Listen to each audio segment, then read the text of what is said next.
and welcome to a webinar to learn more about the Personal Financial Planning Master's Program at Kansas State University. We are going to go ahead and get started.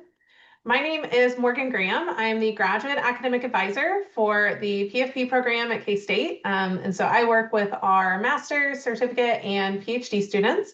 And I'm joined tonight by Dr. Derek Sensnick, and I will let him introduce himself. Thank you, Morgan. As she said, I'm Derek Sensnick, and I am the Director of Personal Financial Planning Program and a practicing professor here for Kansas State. My role really sits at the intersection of academia and real-world application. So we're not just teaching theory about financial planning. We're building planners who can operate at a very high level with real clients. So just a quick look at our agenda tonight. So we've got about 30, maybe 45 minutes of a presentation, and we'll leave about 10 to 15 minutes at the end for your questions. And we would love to start getting to know you a little bit. So feel free to introduce yourself in the chat. Let us know where you're from, which program you're interested in, and when you are planning to start. And just so you're aware, if you want to be able to go back and listen to this conversation again later, a recording will be available by email. And with that, I'm going to turn it back over to Dr. Sensnick. Thank you, Morgan. So this is where we take a little bit of a step back and think about the profession itself. Financial planning is really one of the few careers that check every major box. At its core, you're helping people with a real impact on families, decisions that matter, long-term outcomes, and that's not theoretical, that's very direct. And at the same time, the income potential is high, not just early, but over time as you build relationships and expertise. You also get flexibility, how you structure your day, how you build your practice, even how you define your success. And there's no shortage of opportunity. The demand for competent planners continues to outpace the supply. And so when you look at this list, it's not a trade-off. It's really a kind of a all of the above type situation. And that's what makes the profession very unique. And as we jump over to the financial planning slide, this is really defining what financial planning actually is. And most people misunderstand it. This is not product sales. This is not investment picking. At its core, genuine financial planning is a structured and collaborative approach. So you're working with a client to understand their full situation. That includes the goals, constraints, some of the behavior side of it, and then just really financial realities, and then building a plan that integrates all of that. And the key word there is integration. And if you think about the topics of financial planning, investments, taxes, retirement, risk management, estate considerations, estate planning, none of those are operating in isolation. And that process matters. So you're not guessing. You're following a very disciplined framework. Understand the client, define the goals, look at the options, and then develop recommendations, give them to the client, and implement them, and then set monitoring in place. The best planners aren't just giving advice, they're managing an evolving process that adapts to the client's life as it changes. And so on the next slide, that's really where the profession becomes real. There isn't just one path inside of the financial planning career field. Financial planning does sit in a spectrum. At one end, you have a more entrepreneurial type environment. That is the RIAs, the independent broker dealers, even building your own firm. And that's where you see very high autonomy, very high upside, and a direct client ownership. On the other side, you have institutional roles, banks, wirehouses, large firms. Those are more structured, often salaried or blended compensation with a very defined development track. And then in between that are specialized paths inside of the insurance, tax-focused planning, government, academic, fintech. Each of those have a very different model with different incentives and different client experience. But the reality is your environment will shape how you practice. So the question really isn't, is financial planning a good career? It's which version of the profession aligns with how I want to operate. And that's the level of thinking that you need to bring into this field. And so as we look at the possible career path, this is how you see a career typically progressing through the financial planning sector. And most people get this wrong early. You don't start as an advisor running the relationship. You start by building the technical competency. That's your foundation. That's the planning analysis, the data gathering, understanding how recommendations are built. That's the paraplanner stage. From there, you move into a financial planner role where you're going to begin to develop leadership in managing client relationships and cases. And then comes business development. This is where many people stall. The ability to bring in clients, communicate value, build trust at a scale that separates average advisors from high performers. That's the hard part. And at the top level, you're operating in management and business execution. So running a book, leading a team, becoming a partner.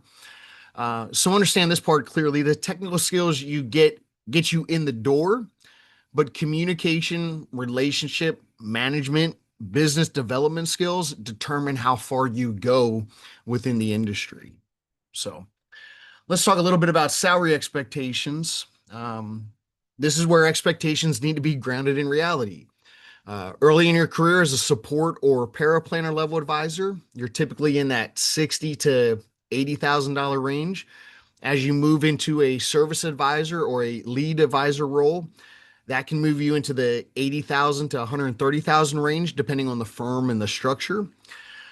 But the real shift happens at the top when you're a practicing partner or running a book of business. That's where you see 200 plus, and in many cases, significantly higher than that. So the point of this is not a linear salary profession.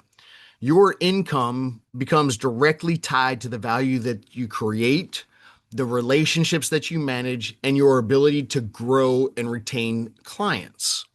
So yes, the potential for income is high, but it is earned through progression and not given up front. So I will turn it over to Morgan to talk a little bit more about Kansas State. Thank you, Derek. So hopefully you can see through the information that Dr. Sunsnick was able to provide that financial planning is a growing profession. There's a great need for planners, and there are different paths and avenues that you can go. And so that can mean working with specific client demographics, specific income levels. There's a lot of ways to get creative with it, and there are also a lot of defined pathways. And so now looking at K-State specifically. So first, just want to let you get to know the university a little bit. So Kansas State University is located in Manhattan, Kansas. We like to call it the Little Apple. We are about 2 hours west of Kansas City, so over on the east side of the state. K-State has over 20,000 students between our main campus in Manhattan. We also have a few regional campuses and then a very robust K-State online setup. And if you ever want to check us out, learn a little bit about the history, the fight song, our mascot, you can check those out online. K-State has some really exciting traditions. And so looking then at K-State's personal financial planning graduate program specifically. So I mentioned before that we have got graduate certificates, we have a master's degree, and we have a doctoral degree. Tonight, we're going to be focusing on these first four. If you aren't interested in the PhD, I'm happy to connect with you offline. We also have another webinar where we discuss the PhD. I can send you a link to that. But tonight, we're just going to focus on these four. So starting first with our graduate certificate. So we have 3 different options here. We have the personal financial planning certificate. This is going to be 6 courses, 18 credit hours. And one thing to know is that all of our classes are 8 weeks long each. And so that's half of a typical semester. Most of our students will take 1 class at a time. The vast majority of our program students are working full time. So we find that 1 8-week class at a time is the best balance. And so with the 6 PFP classes, you can complete those in about 14 months. That is going to be the quickest timeline for those, just based on when the courses are offered and the order that they have to be taken in. And so if you're looking at that and you're wanting to take the classes to earn your CFP certification and looking at your timeline, minimum of about 14 months is what we're looking at without any breaks in that enrollment. So the CFP or the PFP certificate, so it's going to be the comprehensive personal financial planning to prepare you to work with clients. And it does satisfy the coursework requirement to sit for the CFP exam. So it's covering all of those areas required by CFP boards. So insurance, retirement, investments, tax, estate planning. And the last class you'll take is case studies. And this is where you're creating a comprehensive financial plan. And so that's where you're synthesizing all that information, creating a plan that you would present to a client. So you're getting that full overview of technical personal financial planning. One thing I will note, so again, 6 classes on that certificate, but for students without prior financial planning coursework or experience, then we do have a prerequisite fundamentals of personal financial planning that those students would take. So it would bump that 6 classes up to 7.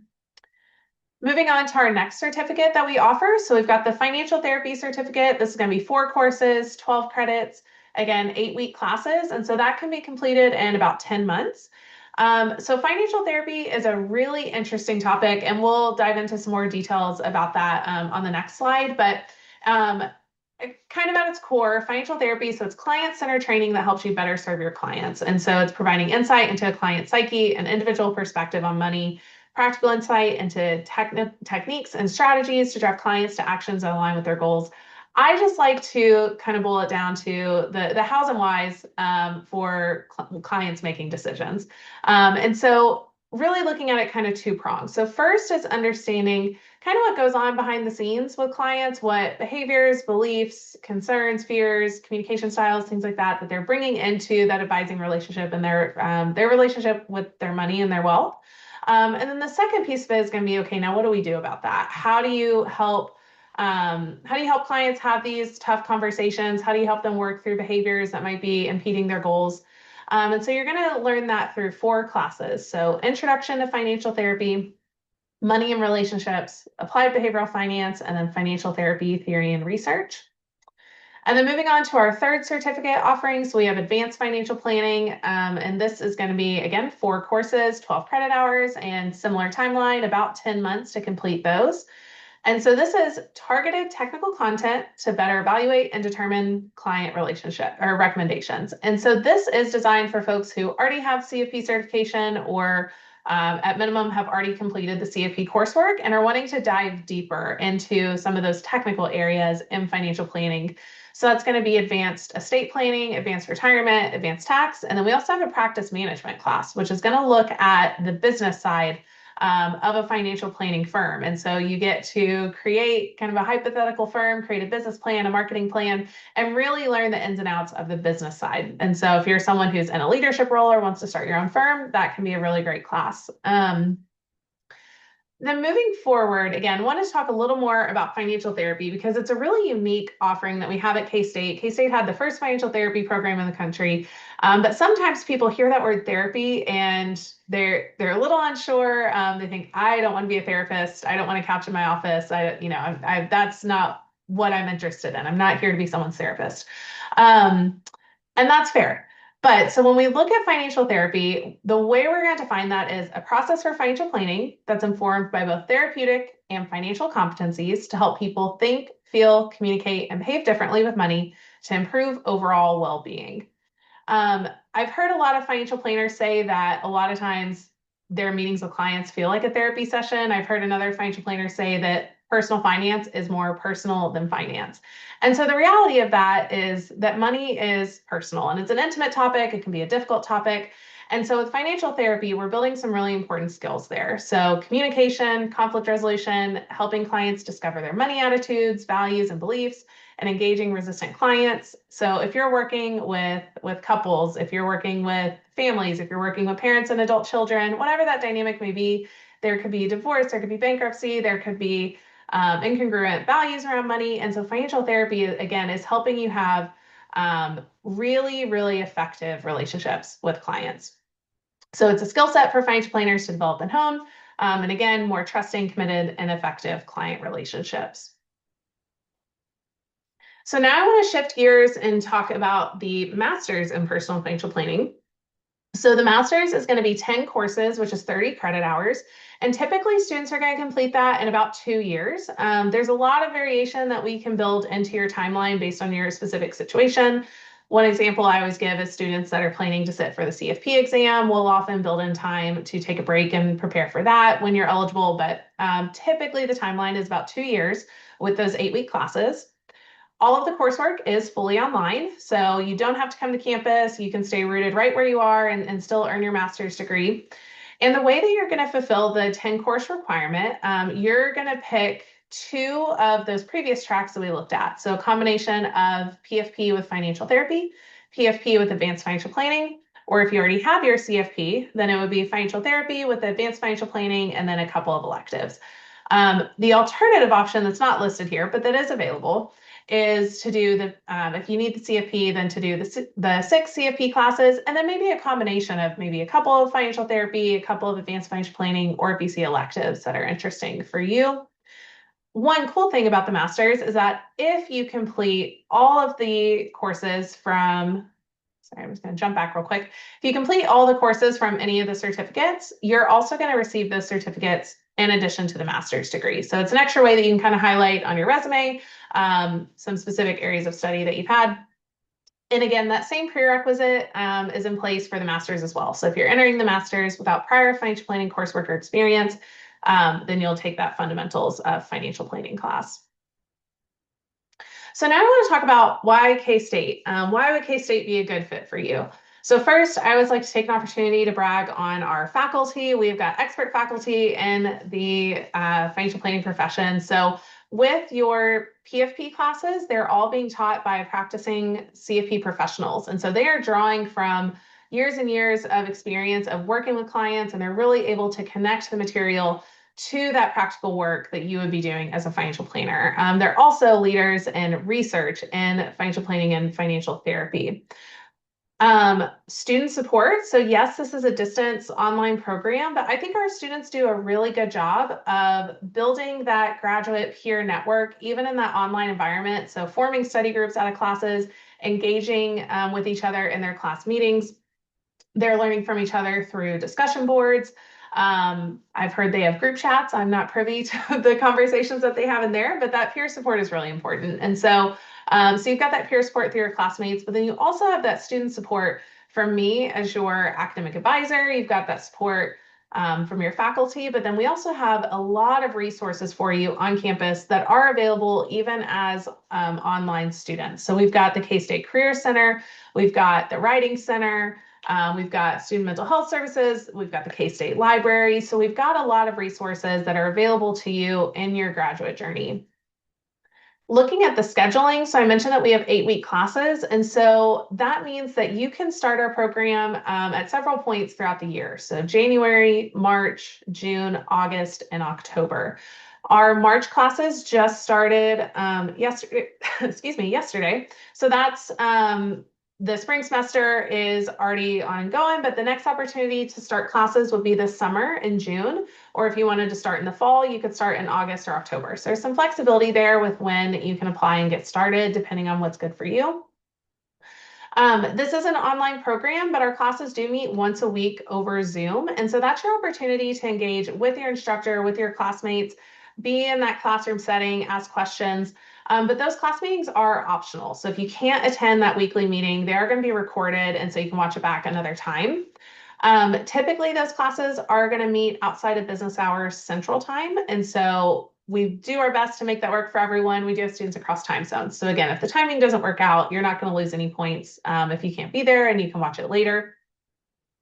And then if you have any ambitions to move on to the PhD program, the certificate and the master's classes will transfer to the PhD. So that's a way you can get started on that PhD before you've even applied. And then professional designations. So our classes do satisfy the education requirements for several industry designations. So the CFP, the Certified Financial Planner, the AFC, the Accredited Financial Counselor, the CFT, the Certified Financial Therapist, and the FBS, the Certified Financial Behavior Specialist. I do always like to point out that there are additional requirements for actually completing those designations, just determined by the designating organization, but you can fulfill the education requirements with K-State. One thing I also like to point out early is that, so again, we are a registered program with CFP Board. If you do the 6 CFP classes, you're eligible for the CFP exam. But I do always like to highlight that we are not an exam prep program. And so, when we talk about timeline for completing the degree and things like that, we always recommend going through an exam review in between taking our classes and sitting for the CFP exam. Our classes are teaching you to be a financial planner. They're not teaching you how to take the test. Although our faculty will incorporate some exam style questions in the program, we always like to just make that distinction very early on so that you can have your timeline expectations clear. So then looking at application requirements. So starting first on the left with the requirements for the PFP certificate, the Advanced Financial Planning certificate, and the master's. So with all of those, you'll upload a copy of your resume. You'll submit a personal statement. This is typically about a page or so. It doesn't have to be terribly long. What you really want to cover in that personal statement is your objectives for the program and for starting out as a financial planner. If you've never written a personal statement for a graduate program before, this is a resource available to you on YouTube. So it's by Engage the Sage, writing excellent personal statements. It's about 10 minutes long, and it's by a faculty member from K-State. So that's a good reference or a good resource if you want some help figuring out how to set up your personal statement. Unofficial transcripts from anywhere you earned prior degrees or will be transferring credits into K-State. You'll submit an unofficial transcript with your application, and then you'll follow up with official transcripts once you've been admitted. And references. So you'll need 3 references for your application. These can be professional, they can be academic, they can be personal.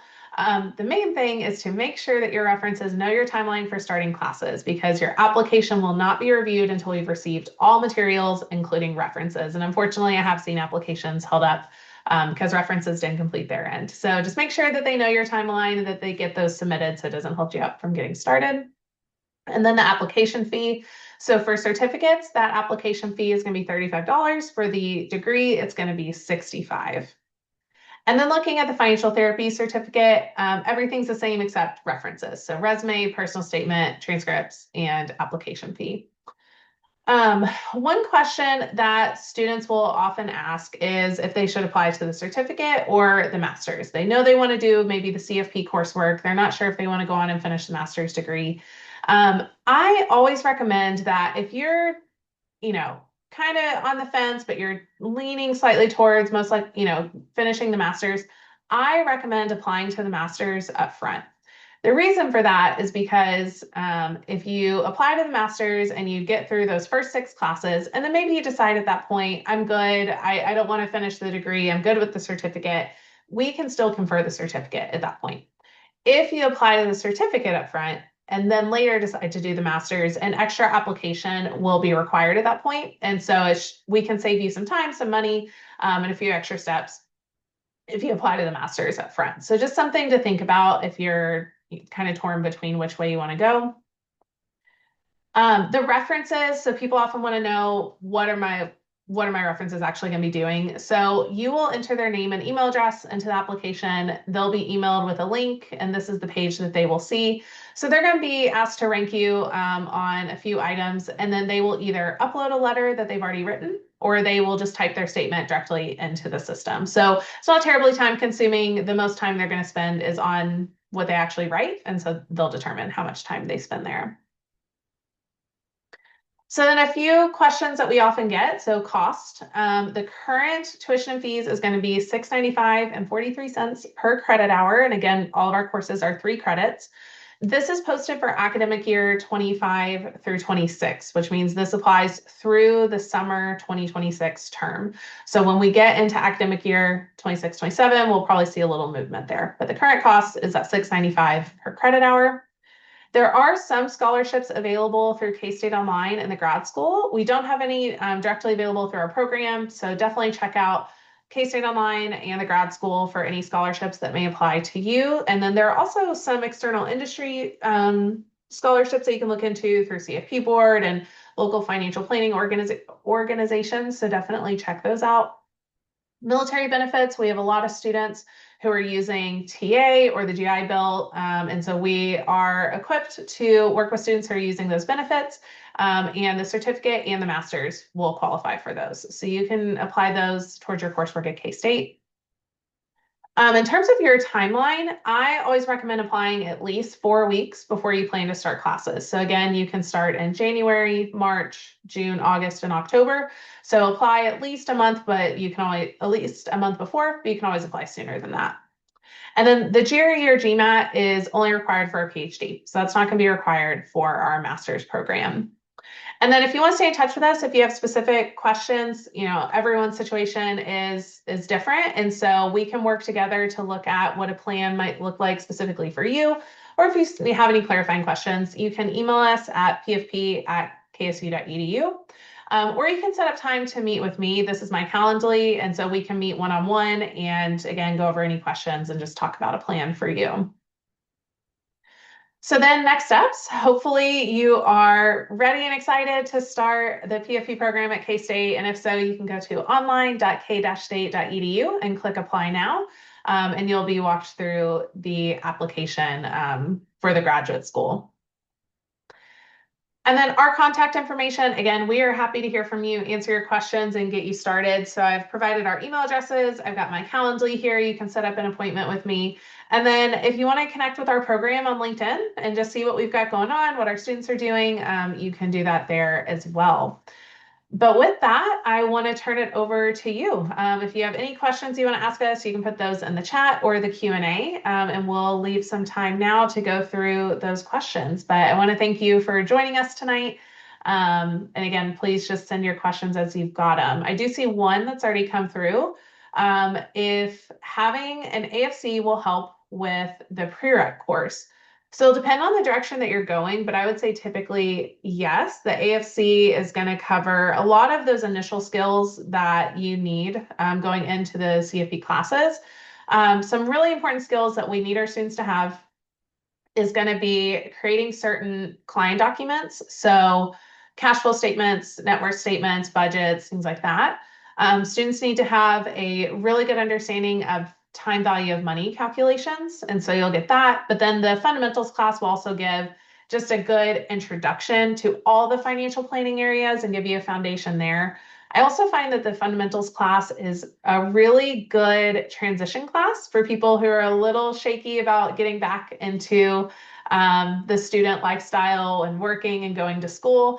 It's less demanding than the CFP classes, so those can be a little more challenging. So that class can be really helpful for that transition period. But I think the AFC can be really helpful. There are also some resources we can provide so that if you have some gaps in any of the things I mentioned, if you need a refresher on time value of money, we can point you to some resources there so that you're ready.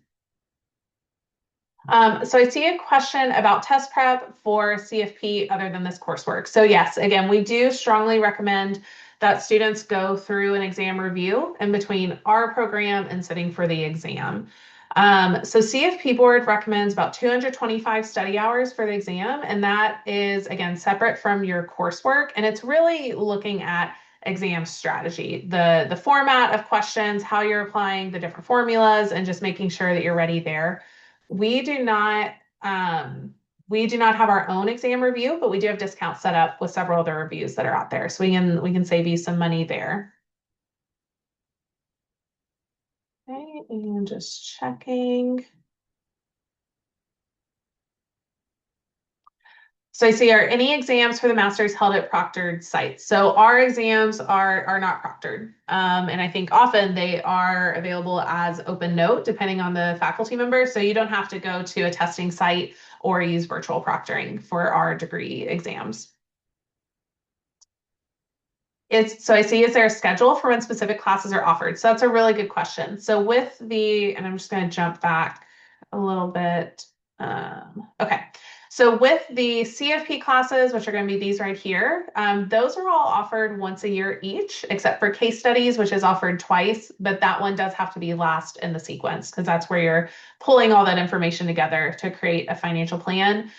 We don't have a required order for those, so just depending on when you start, that's really the class that you're going to jump into. One thing that we do that we try to be really careful with, though, is that for students who are new to financial planning, we try to not start career changers with investments. It is just a very complex topic. We have found that students who start with investments, again, without that past coursework or experience, do tend to struggle. So we do look for that, but it's not a requirement there. So you can just start, there's no required order other than case studies. And again, these are all offered once a year each.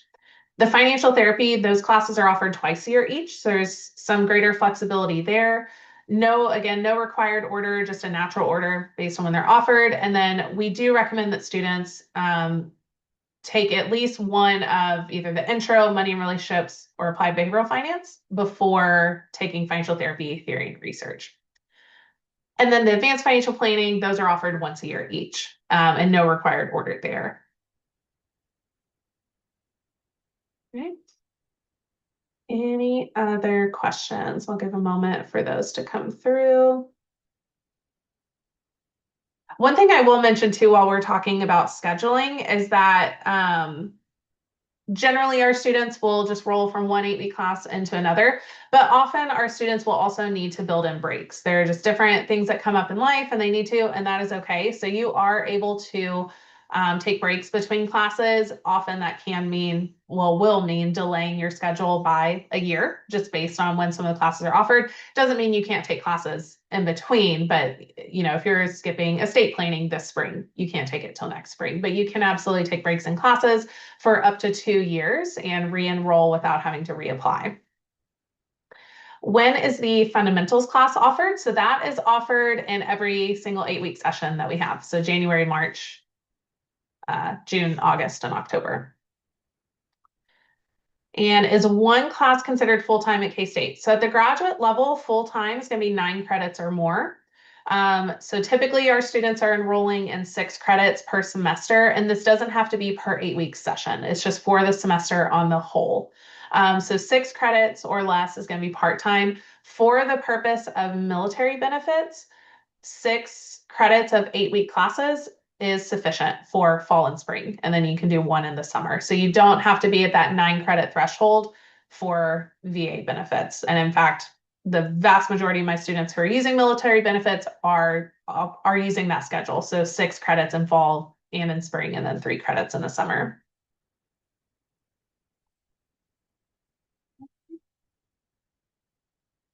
Okay, good. So it was related to VA benefits. So I'm glad that answered that. K-State's VA office is also really helpful. So if you have any questions as you're getting started, you'll work with me and the VA to process that paperwork, but you're welcome to reach out to them anytime.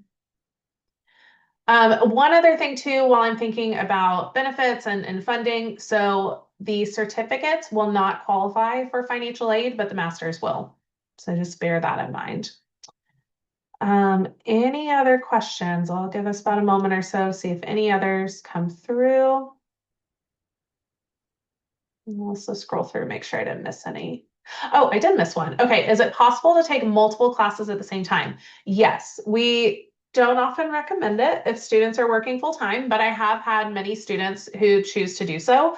And as long as you've got really good time management skills and you're okay with maybe not doing so much on your nights and weekends, you can definitely build in 2 classes. So with that would come the question of how much time are students spending on classes each week? So with a 3 credit class, you should really be expecting to spend about 15 hours a week. And so that's going to be for readings, assignments, class meetings, if you have any quizzes or tests, extra study, things like that.